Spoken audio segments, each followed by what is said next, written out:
Amazing day mga ka-JMC. Ayan, so welcome back to my channel, no? So meron naman tayong bagong i-upgrade.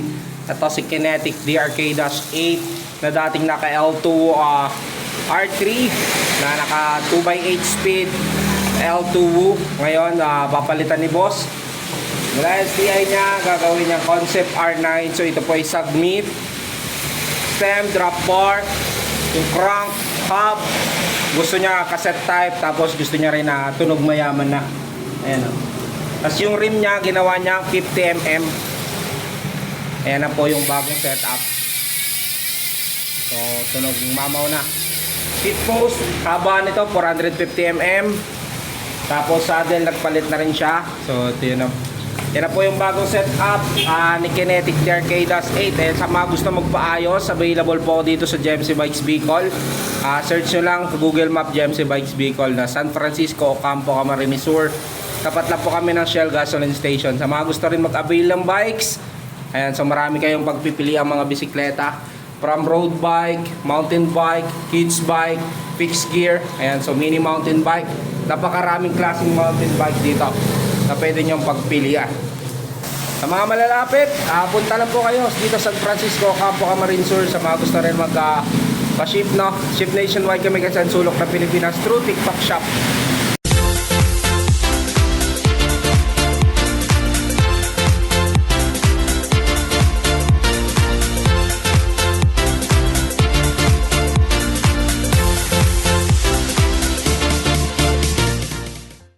Okay, amazing day mga ka-JMC. Ayan, so meron naman tayong bagong i-upgrade, no? Ayan, dinala sa atin itong Kinetic DRK-8 na road bike. Bali ito yung naka-Bripster din ng L2 R3. Ito ay 8 speed, naka 2x, naka R3 din. Ito yung thread, ang sprocket nya ay thread type.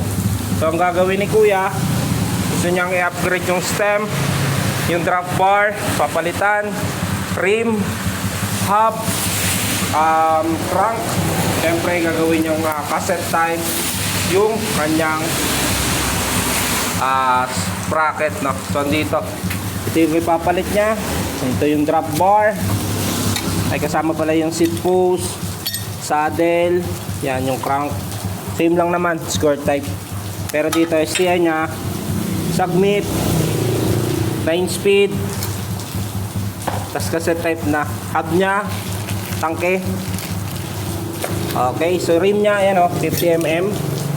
Yan yung ikakabit natin dito sa Kinetic DRK-8 na road bike. Bali, ang in-upgrade nya lang dito is 1 speed and up siya. Tapos gagawin nyang cassette type. Tas medyo tunog mayaman na gawa ng tangking hub. Okay po, umpisa na natin i-upgrade yung bike ni boss sa Kinetic DRK-8 sa JMC Bikes Bicol.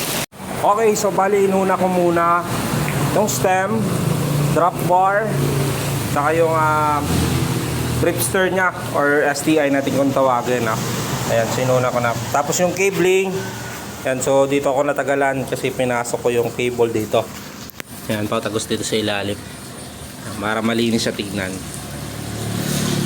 Ayan o, napakaganda na. Ang linis, no? So lalagay ko na lang po yung bar tape mamaya para mas gumanda na. Bali yung ilalagay kong bar tape, itong bar tape nya, ito boklos. Update na lang ako mamaya pag natapos na lang. Sunod ko naman gagawin yung FD crank. So nakabit ko na rin naman yung seat post tsaka yung saddle nya bago. Okay, amazing day mga ka-JMC. Ayan, so natapos na natin ikabit yung drop bar nya na aero, tapos STI nya na concept. Ayan, concept R9, so 9 speed. Ayan yung stem, yung kanyang crank, kanyang RD. Sa FD nya hindi pwede kasi hindi ko na pinalitan kasi naka brace on. Ayan o, ang FD nya para doon sa mga frame na naka brace on, no? Katulad nitong R-type. Yan, for example ito, naka brace on. Yung nakakonektado na yung frame saka yung pagkakapitan, ganyan. So hindi siya po pwede doon sa mismong FT ni Kinetic. Bali yan, next kong gagawin, so nakakabit ko na lahat, pati yung seat post, saddle. Next kong gagawin po ay yung hub na. So, papalitan ko ng rim, hub, tsaka spokes, kasi iba naman ang po ang sukat nito. Ayan, so sukat ng spokes ito ay mahaba dahil naka double wall. Ito kasi naka 50mm triple wall alloy na. So kailanganin kong hanapan ng spokes nasa sakto doon sa sukat niya. Okay, so yan po, mamaya po mag-update ako pag natapos ko na po ikabit yung mismong hub niya dito sa mismong frame ni Kinetic DRK-8 road bike. So ito, nakabit ko na yung hub na tangke dito sa rim na 50mm, no? Check natin.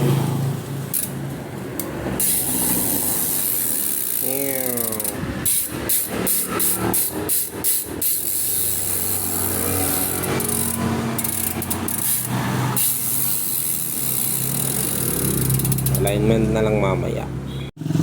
Okay, amazing day mga ka-JMC. Ayan, so nakabit ko na po yung tangke hub dito sa 50mm na rim ni boss. Ayan, so ngayon sound check tayo. Sobrang tinig. Ayan yung tunog mayaman ng tangke hub.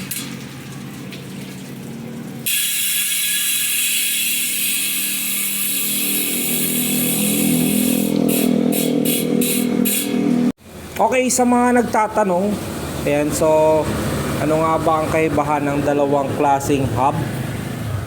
No, so meron kasing tinatawag tayong thread type na hub and sprocket. Same time meron din tayo tinatawag na cassette na hub tsaka sprocket. Ayan, so ayan po kung mapapansin nyo, unang titignan natin, ayan po yung thread type, no? So sa thread type, nagsisimula yan bilang niya sa, alam ko na, sa 12 or 13 teeth ito. The same time mapapansin nyo yung itsura niya, ayan po yung thread. Yan, may thread siya sa loob, no? Dating naman dito sa cassette, ayan, so sarado dito, tapos yan po yung mismong lock niya. Kung tatanggalin naman natin, ayan, dalawang klase kasi pantanggal niyan. Ito yung pang cassette na tools para matanggal, malusin itong lock. Ayan po, oh. So naka-separate po yung dalawang to. Yan po yung kakabit. Yan, tatanggalin. Yan po yung itsura ng cassette type na hub. Yan. So yung iba may tunog, yung stock yung wala po. Dito kasi na-upgrade na. Pag dito naman sa thread type, so ito naman yung ginagamit ko na tools para mantanggal dyan. Yan, yung thread na yan. So ito naman yung tsura niya pag tinanggal. So yan, sinabi sa thread, ayan po may thread sa loob. Then ito, thread din po dito. Ito ay cassette. So ibig sabihin, disalpak lang po ito dito sa kanyang pre-hub. Okay, so yan po yung dalawang kaibahan ng thread type tsaka cassette type na hub. Ngayon, kung galing po kayo doon sa thread type na hub, so ibig sabihin po, kung gusto niyo siyang gawing mas malaki o yung cassette, so damay po yung mismong hub niya, tapos yung kanyang sprocket. Okay, so yan po yung kaibahan ng dalawang hub, yung kanyang rear, no? Rear na gulong o sa likuran. Yan yung thread type tsaka cassette type. Okay, sana pa yung makatulong po, no, sa inyo sa pag gusto nyo mag-upgrade ng mga inyong mga sprocket. Okay po, so yan na po yung kaibahan ng dalawang hub and sprocket ng isang road bike or mountain bike. So pag thread type, ibig sabihin may thread po yan. Ganon din dito sa kanyang sprocket. Ayan o, thread. Pag cassette is disalpak, tapos ganito yung tsura niyan. So buo po kasi yan, kasama po ng mismong hub niya. Tapos itong kanyang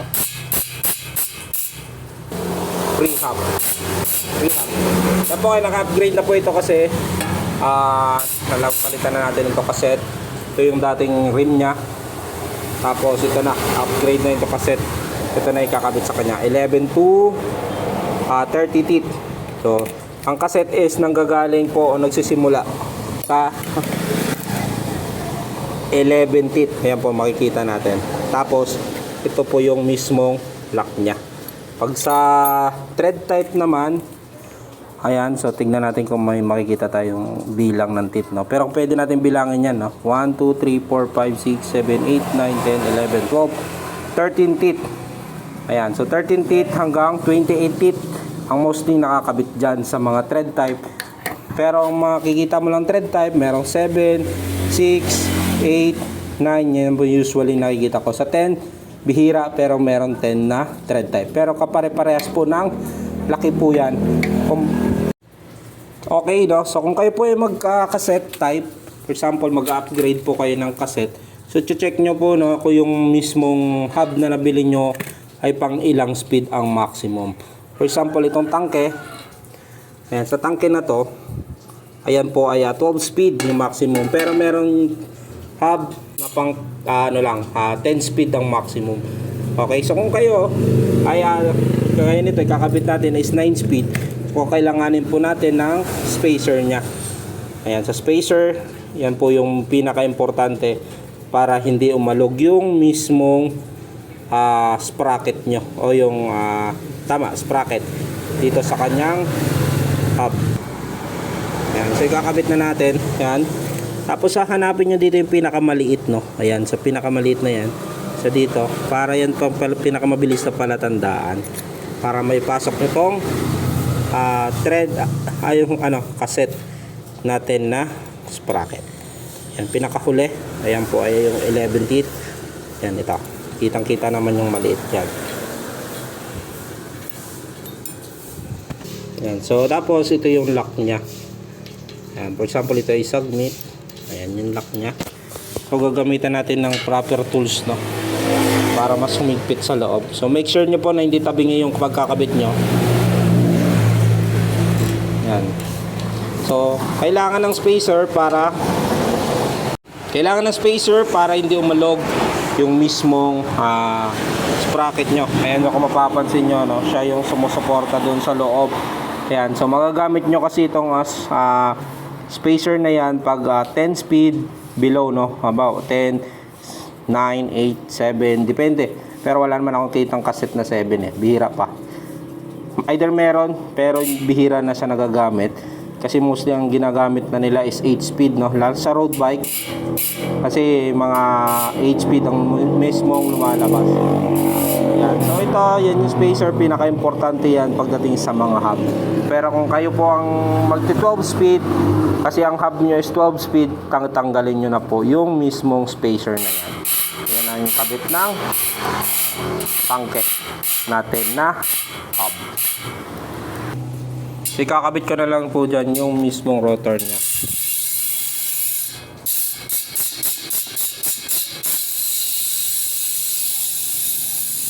Ayan, no. Sa mga may ingay na hub o di kaya tunog mayaman, sa cassette ka lang makakakita niyan. Sa mga thread type, wala pong ganyan. Okay, so yan na po yung kaibahan ng cassette type. Ayan, no, to thread type na sprocket. Okay po, sana makatulong sa inyo.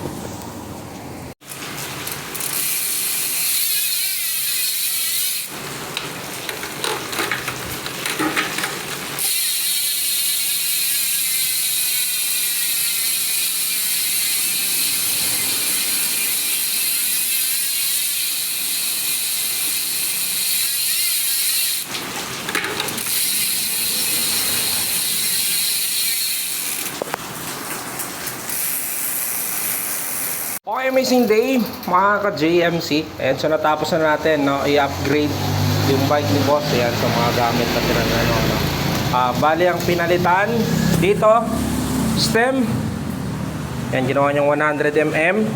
Drop bar niya, naka-aero, ni-design as internal, no.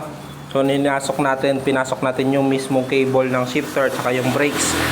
Pinalitan niya rin yung shifter niya ng Concept R9. So submit Concept R9 po. So ito po ay 9 speed. Tapos rim niya ginawa niyang 50mm. Ayan, no. Tapos syempre nagpalit na rin tayo ng interior niya, no, tube. Ayan, naka-press na valve na siya. Okay, dito sa kanyang crank, no, so Ragusa nagpalit. Sa FD niya, so hindi na tayo nakapagpalit ng FD kasi pang brace on yung nakakabit na FD doon, no. Sa RD niya, ayan, so Sagbit Concept 9 speed, cassette type na po siya. Tanky hub. Tapos rim sa likod 50mm, naka disc brake. Seat post, saka seat clamp, saka saddle nagpalit na rin. Ayan na po yung bagong setup ni Kinetic DRK-8 na naka group set siya ng Sagbit Concept.